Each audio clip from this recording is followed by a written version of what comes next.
Hello crypto traders, crypto enthusiasts, and crypto explorers. Welcome to my channel. In this video, I'm going to teach you on how to farm more Mobox token, how to earn more Mobox token in Binance Exchange account. Okay?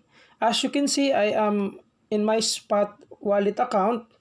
You will see I have 61.78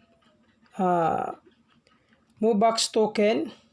The first thing we need to do is to click home button and click launchpad. Okay, then it says here that time until farming ends is 22 days. So we will farm Mobox using my Mobox token balance. Okay, so there are options here. You can stake BUSD to earn Mobox, or you can stake BNB to earn Mobox. But I will be using my remaining balance, my Mobox balance. So I will stake Mbox to earn Mobox. Okay, so click stake now.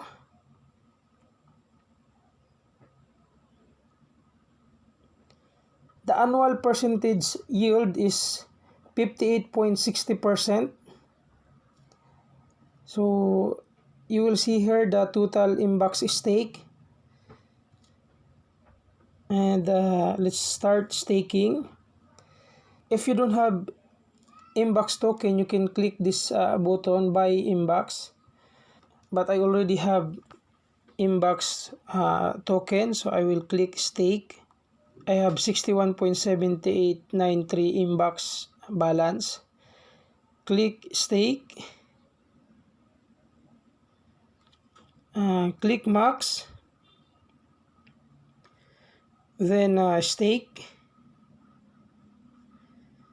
Successfully stake Mbox. Okay. So my balance is already stake. So 0 Mbox. And the Mbox stake is 61.7893 Mbox.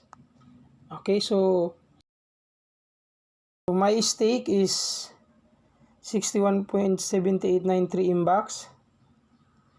And let's go to main balance.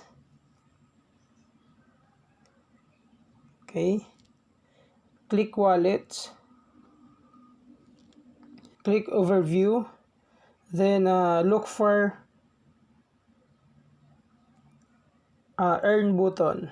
Okay, this one. And as you can see, my 61.7893 Mbox is already staked. So that's it, guys. Thank you for watching. If you are new to my channel, click subscribe, click notification bell for you to get notified every time I upload a new video. Thank you and have a good day.